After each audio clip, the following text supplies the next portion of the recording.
Hey guys. All right, so today I'm just gonna walk down the stairs where there's better lighting. I want to talk to you about books, and I want to talk about three different things: what I'm reading, how I'm reading it, and also this idea kind of about obsessing about one topic, and how we can recognize that and the grace that comes when we kind of take a pause. So, and it has to do with books. So I'm going to just tie it all in. Okay. So the first thing, someone did ask kind of what's on my shelf right now. And so I thought I would just kind of focus that in on what I'm reading spiritually, and also I guess what I'm reading for fun. But so spiritually, I'm reading a few different things. I do a lot of audiobooks spiritually. So, but I also have right now in the morning, my goal is to read one little section of the book A Year with the Early Church Fathers. I'm really enjoying that. And I'm finding that leads me to purchase, for 99 cents, whole collections of saints' writings. So St. John Chrysostom, I think I'm saying that right. I found a bunch of his writing for 99 cents.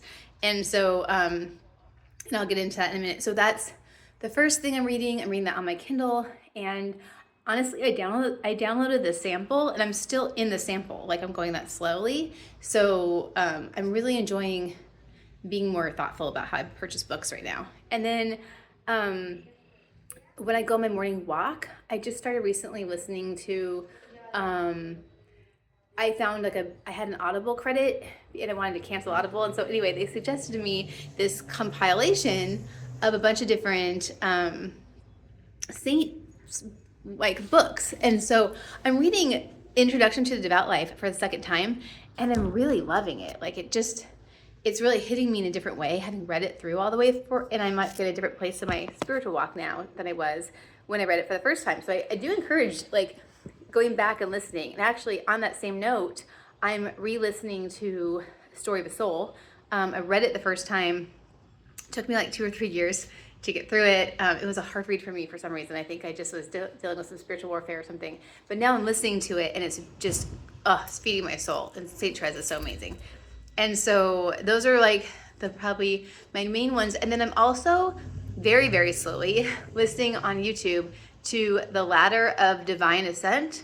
And it's read in a way where the priest is reading a little bit, and then I think as a priest, he does a class on this. So maybe a priest teacher, but I'll have to see if I can find it. I'll link it down below what I'm listening to. But I've never read The Ladder of Divine Ascent, but one time I was looking up gluttony and fasting because I was really struggling with food, and this came up. And so I listened to part of the talk regarding the food, and it was wow, this is really powerful.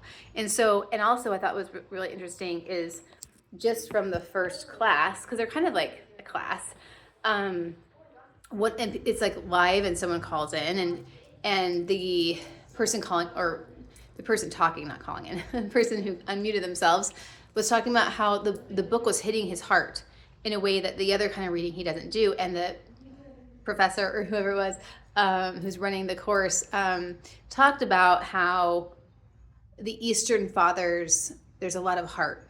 There's a lot of there's just a heart there that sometimes we get really intellectual with our faith. And so when people read the Eastern Church for the first time, a lot of times they are kind of punched in the heart, and it's in a good way.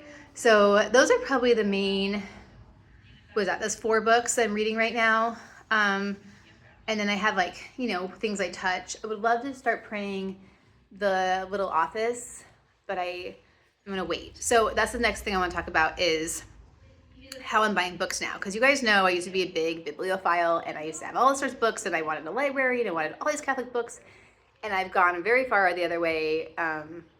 And now I want no books. I don't want, the only physical books I want are either things I have to have on physical copy because I can't get them on digital,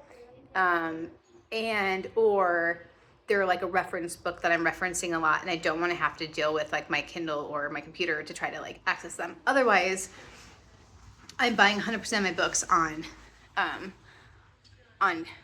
Kindle now. And I'm doing that for a couple of different reasons. One, because I don't want a bunch of bookshelves in my house. I realize that the bookshelves were almost like a pride thing, that I wanted people to know I read, and I wanted people to like know I was Catholic. And so I was like, oh, I'm gonna have all these, and no. And also, it's just, obviously it takes up much less space. My books are always with me on my phone. I actually read a lot more because my books are on my phone. Like the other day, I have the physical copy of the Deliverance Prayers by Father Ripperger, but I needed to pray them at night, and so I pulled up my Kindle, or I can pull up my phone, and they're right there. And so I find that really having almost everything I like to read on my Kindle is really, really beneficial. And I don't read as much on my phone, but I'm not averse to it as much as I used to be. I also find that I save a lot of money. So I will buy a book if, like on my Kindle, if I think it's something if I know I'm gonna use it a lot. Otherwise, I try to go to the library first. The Army has Libby app, and then I think there might be another app. I don't know if that's the same app that the town library uses, but I would definitely, if you're not accessing digital audiobooks and Kindle books, ebooks through your library, to always start there. I did have Everand, which used to be Scribd, for a while, but the problem was that, and I wanted to re-up it because it's fun, because you could listen to like a million books and kind of test them out. However, with that, they didn't have everything, and you couldn't get it transferred to your Kindle like you can with library books. And then finally, I do a ton of audiobooks.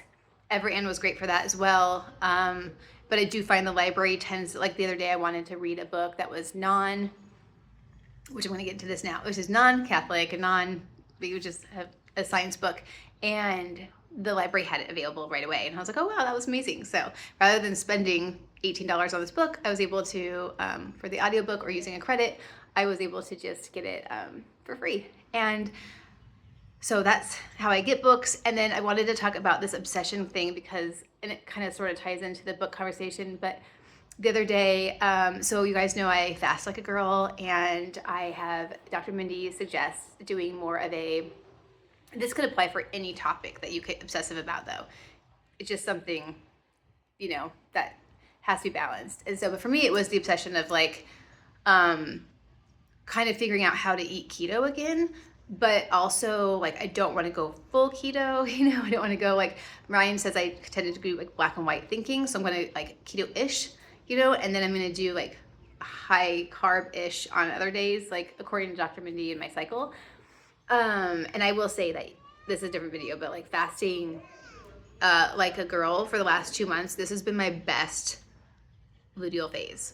Like I haven't really had any PMS symptoms besides like little bits, and I've been able to stop them, but I'm also like pretty high in self-care. So anyway, I kind of went down this like rabbit hole where I was just like focusing in on keto, and I was listening to podcast after podcast, or not podcast, but like video after video. And I was, that was scary. Someone was trying to back up and there was a little kid. So I was listening to like podcast after or book after book and all this stuff. And I was just like, I was saturating my day with this information. And I was like, whoa, I didn't waste my time, but did I spend my time in the best way? No.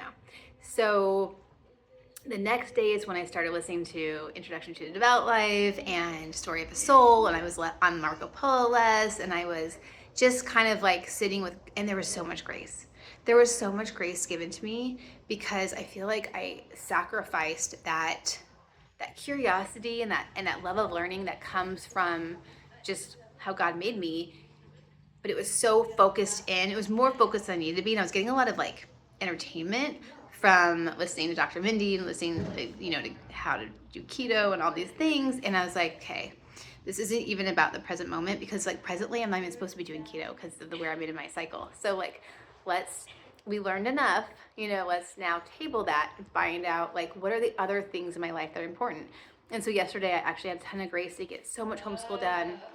It's a different topic, but I'm really excited for our school year and just the grace that's coming through that. So wanted to encourage you, if you, through books and videos and things, get a little obsessive at times, to just like use a timer, or to kind of think thoughtfully about, you know, there's a time and place for this, but then also what are the other areas of my life that I need to touch today. So just a little lesson learned. I'll talk to you guys later. Bye. Oh, and tell me down below what you're reading, and especially spiritual reading, but any kind of reading. Oh, for fun, I'm reading Emma. I'm almost done. And I have an Agatha Christie book from the library that honestly is kind of weird. I think it's one of her like later on books. It's called Endless Night. If you guys are an Agatha Christie fan, let me know. But I've read a lot of her stuff, but this one's kind of weird, and I haven't got to like any of the creepy stuff yet. But yeah. Anyway, and I thought there was another fiction book I was reading, but I don't think so. Anyway, okay. This has been long enough. Bye, guys.